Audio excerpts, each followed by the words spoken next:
Hello friends, welcome to the success Kendra. दोस्तों, आज इस वीडियो में हम लोग बिहार फॉरेस्ट गार्ड 2020 का 16 दिसंबर 2020 को जो पेपर हुआ था उसमें सेकंड शिफ्ट में पूछे गए सभी प्रश्नों को हम लोग डिस्कस करने वाले हैं। दोस्तों, चैनल पर अगर आप नए हैं तो सब्सक्राइब कर लीजिए और बेल आइकन को जरूर दबा लीजिएगा ताकि रेगुलर वीडियो के नोटिफिकेशन आपको मिलते रहें। तो चलिए फ्रेंड्स, आज का सेशन शुरू करते हैं। फ्रेंड्स देखिएगा, पहला प्रश्न पूछा गया है कि भारत का पहला गवर्नर जनरल कौन था। तो फ्रेंड्स, पहला गवर्नर जनरल जो था ये था Warren Hastings. Option number A जिन्होंने भी लगाया है, करेक्ट आंसर इनका हो जाएगा। देखिए, वारन हेस्टिंग्स जो था ये कंपनी के अधीन प्रथम गवर्नर जनरल था भारत का। ठीक है, सही आंसर ऑप्शन ए हो जाएगा। उसके बाद देखिए, दूसरा प्रश्न पूछा गया था कि राष्ट्रीय उद्यान जो भारत के छत्तीसगढ़ राज्य में है। तो फ्रेंड्स, इसमें से जो छत्तीसगढ़ राज्य में है वो है कांगेर घाटी। तो जिन्होंने भी कांगेर घाटी लगाया है उसका करेक्ट आंसर हो जाएगा। फ्रेंड्स, हो सकता है आपको कुछ प्रश्न दिखाई न दे, लेकिन मैं प्रॉपर आपको पढ़ के उसका आंसर बता दूंगा और आप लोग अपना स्कोर कमेंट करके बता दीजिएगा। देखिए, अगला प्रश्न पूछा गया था कि लद्दाख के प्रथम उपराज्यपाल के रूप में किसे नियुक्त किया गया था। तो ये नियुक्त किए गए थे R K. Mathur. Option number A जिन्होंने भी लगाया है उनका सही आंसर हो जाएगा। गिरीश चंद्र मुर्मू ये जम्मू कश्मीर के पहले उपराज्यपाल थे। उसके बाद देखिए, अगला क्वेश्चन पूछा गया है कि भारत में पंचतीर्थ का संबंध जिससे है वह है। तो देखिए, इसका जो संबंध है वह है सामाजिक समावेश से। ऑप्शन नंबर सी जिन्होंने भी लगाया है सामाजिक समावेश, उनका सही आंसर हो जाएगा। उसके बाद देखिएगा, अगला है कि हु वन द, हिंदी में तो प्रश्न नहीं है लेकिन मैं पढ़ के सुना दे रहा हूँ, who one the gold medal for India in the, ऐसा कुछ है, mental calculation world championship 2020 at mind sport olympiad. तो फ्रेंड्स, इसका जो है आंसर मेरे पास नहीं है, ऑप्शन जो है कट गया है। तो ऑप्शन में नीलकंठ भानु प्रसाद होगा। नीलकंठ भानु प्रसाद ने जीता है। तो जिन्होंने भी नीलकंठ भानु प्रसाद लगाया है उनका करेक्ट आंसर हो जाएगा। अगला क्वेश्चन देखते हैं। अब देखिए, नेक्स्ट क्वेश्चन पूछा गया है कि प्रथम आभासी भारत अंतर्राष्ट्रीय खाद्य और कृषि सप्ताह का आयोजन वर्ष 2020 के किस माह में किया गया। तो जिन्होंने भी अक्टूबर लगाया होगा उनका करेक्ट आंसर हो जाएगा। ये अक्टूबर में 16 से लेकर के 22 अक्टूबर तक इसका जो है आयोजन किया गया था। उसके बाद देखिए, अगला प्रश्न पूछा गया है कि भारत की जनगणना 2011 के अनुसार पूछा गया है कि सबसे कम महिला साक्षरता दर जो है किस राज्य में है। तो ये सबसे कम बिहार में है। ध्यान रखना है, पुरुष साक्षरता और महिला साक्षरता दोनों जो है बिहार में है 2011 की जनगणना के अनुसार। उसके बाद अगला क्वेश्चन पूछा गया है कि भारत में पंचायती राज संस्थाओं की स्थापना संवैधानिक निर्देशानुसार हुई है। तो ये हुई है किसके, डायरेक्टिव प्रिंसिपल। ये अनुच्छेद 40 में है पंचायत का गठन। तो पंचायती राज इसी के अंतर्गत होगा, नीति निर्देशक सिद्धांतों के अंतर्गत। उसके बाद देखिए, अगला क्वेश्चन पूछा गया है फ्रेंड्स कि समस्तीपुर जिले में खाली स्थान दिया गया था, राजेंद्र कृषि विश्वविद्यालय स्थित है। तो पूसा में है ये, जिन्होंने भी पूसा लगाया है उनका सही आंसर हो जाएगा। उसके बाद अगला क्वेश्चन पूछा गया था कि चंद्रगुप्त मौर्य चंद्रगिरी पर्वत और श्रवणबेलगोला किस जैन संत के साथ गया था। तो ये गया था भद्रबाहु के साथ। जिन्होंने भी भद्रबाहु लगाया होगा उनका करेक्ट आंसर हो जाएगा। उसके बाद देखिए, अगला क्वेश्चन पूछा गया था फ्रेंड्स कि भारत की सबसे लंबी नदी रोपवे का शुभारंभ किस राज्य में किया गया। तो सबसे लंबी नदी रोपवे का शुभारंभ जो है ये असम राज्य में किया गया। तो जिन्होंने भी असम लगाया होगा उनका सही आंसर हो जाएगा। अगला क्वेश्चन देखते हैं फ्रेंड्स। उसके बाद पूछा गया था कि पंचायत की वित्तीय स्थिति का समीक्षा कौन करता है। तो इसकी समीक्षा के लिए राज्य वित्त आयोग का गठन किया गया है। तो ये राज्य वित्त आयोग जिन्होंने भी लगाया है उनका सही आंसर होगा। उसके बाद पूछा गया था कि भारत में स्वर्ण का सर्वाधिक उत्पादन कहाँ होता है। तो आप सभी को पता होगा, कर्नाटक में होता है। उसके बाद पूछा गया था कि आर्य समाज की स्थापना किसने किया था। तो दयानंद सरस्वती ने किया था। जिन्होंने भी दयानंद सरस्वती लगाया है उनका सही आंसर हो जाता। उसके बाद देखिएगा, पूछा गया है कि अक्टूबर 2020 में जॉन आर रेड का निधन हो गया, यानी कि देहांत हो गया।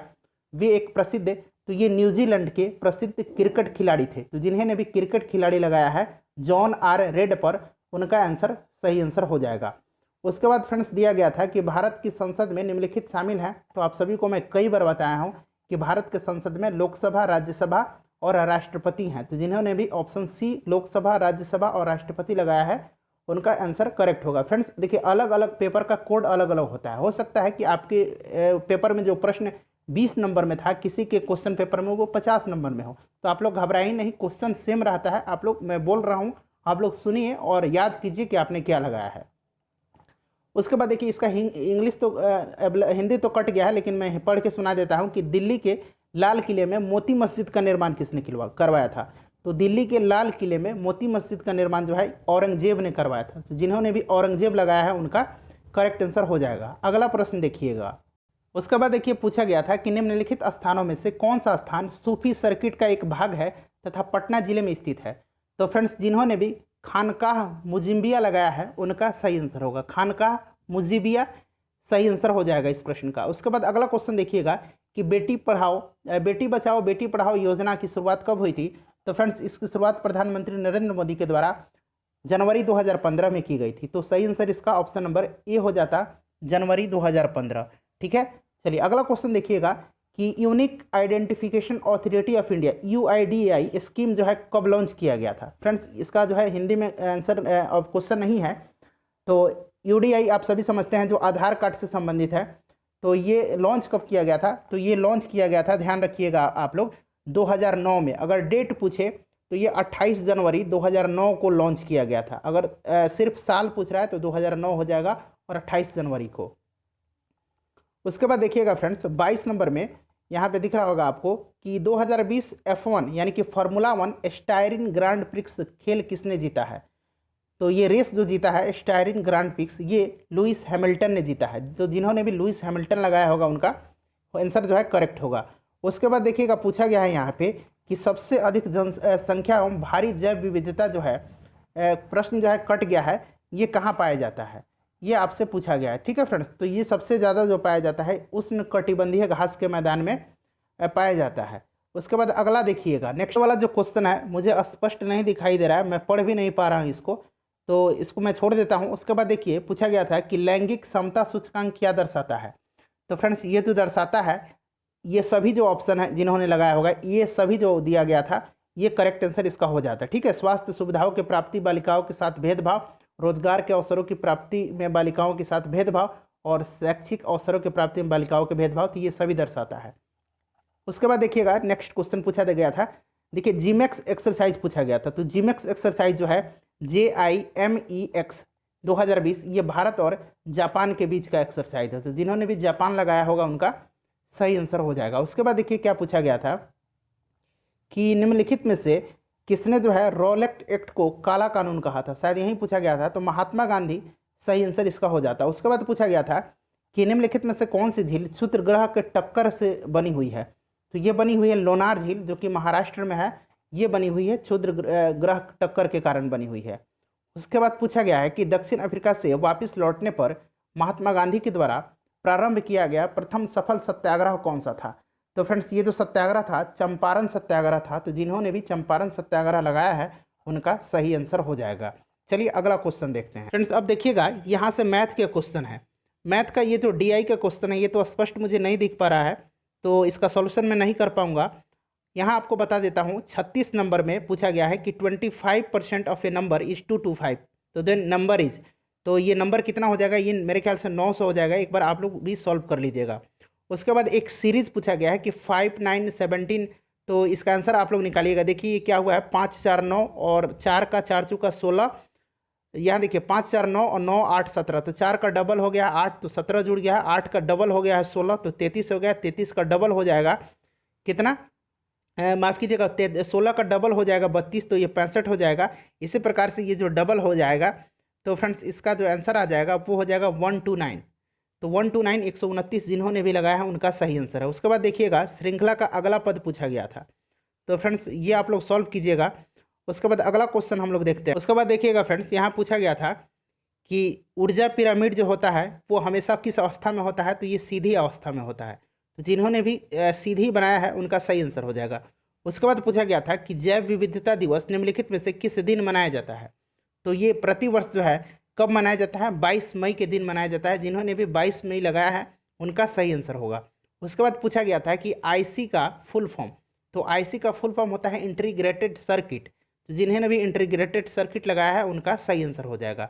और फ्रेंड्स यहाँ रीजनिंग के क्वेश्चन है, ये आसान प्रश्न पूछे गए थे, आप लोग इसको सॉल्व कर लीजिएगा। मेरे पास बहुत ज़्यादा समय नहीं बचा था इसलिए मैं इसको सॉल्व नहीं कर पाया हूँ। तो चलिए अगला क्वेश्चन देखते हैं। नेक्स्ट क्वेश्चन देखिए पूछा गया है कि सूर्य की प्रकाश ऊर्जा को अवशोषित करने वाले वर्णक का नाम बताइए। तो ये कौन सा वर्णक है, क्लोरोफिल है। तो जिन्होंने भी क्लोरोफिल लगाया होगा उनका करेक्ट आंसर हो जाएगा। उसके बाद पूछा गया था कि फ्यूज तार की सबसे उपयुक्त विशेषता क्या है।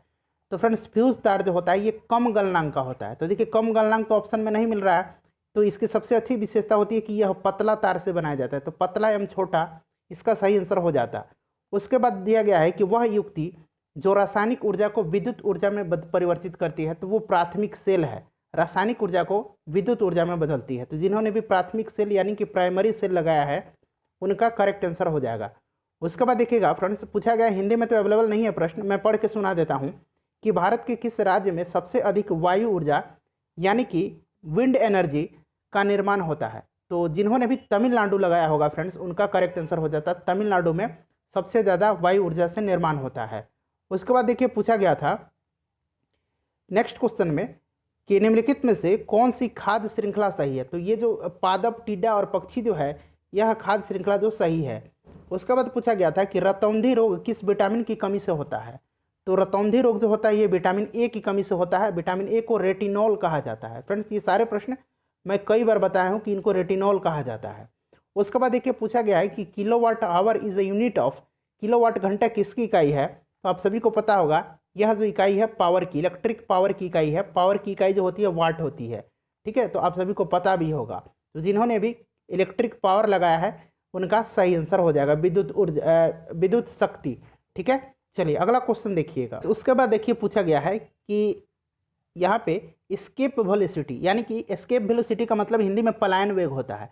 तो पलायन वेग पूछा गया है कि पृथ्वी की सतह पर पलायन वेग का मान कितना होता है। तो जिन्होंने भी 11.2 किलोमीटर पर सेकंड लगाया है, किलोमीटर पर सेकंड, उनका सही आंसर है।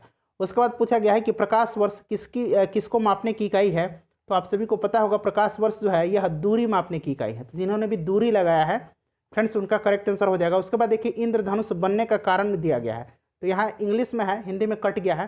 तो सही आंसर हो जाएगा refraction and reflection of sunlight by water droplet. तो सही आंसर इसका ऑप्शन नंबर सी हो जाता है यहाँ। उसके बाद देखिए पूछा गया था कि न्यूट्रॉन की खोज किसने की है। तो फ्रेंड्स न्यूट्रॉन की खोज जो है जेम्स चैडविक ने किया था, ठीक है। उसके बाद पूछा गया था शायद कि क्वेटो प्रोटोकॉल जो है किससे संबंधित है। तो ये ग्लोबल वार्मिंग से है। तो जिन्होंने भी क्वेटो प्रोटोकॉल ग्लोबल वार्मिंग लगाया है फ्रेंड्स, सारे प्रश्न जो है मेरे पास अवेलेबल नहीं है, तो जितना हो सका है मुझसे मैंने उतना आपकी मदद करने का प्रयास किया है। तो क्वेटो प्रोटोकॉल जो है ये ग्लोबल वार्मिंग से संबंधित है। उसके बाद देखिए शायद पूछा गया था कि विच सेल ऑर्गन, ये नहीं दिख रहा है, ठीक है फ्रेंड्स। तो इतना प्रश्न जो मुझे मिले थे और मैंने इसका जो है सॉल्यूशन आपको करा दिया। तो फ्रेंड्स आई होप कि वीडियो आपको पसंद आई होगी। तो प्लीज़ वीडियो को लाइक और शेयर जरूर कर दीजिएगा। और हमारे चैनल के माध्यम से बिहार दरोगा और बिहार पुलिस कांस्टेबल की जो नई वैकेंसी आई है और साथ ही साथ बिहार पुलिस ड्राइवर की जो एग्ज़ाम होने वाली है उसकी तैयारी जल्द ही कराई जाएगी। तो सब्सक्राइब करके बेल आइकन को दबा लीजिएगा। मिलते हैं नेक्स्ट वीडियो में। Thanks for watching.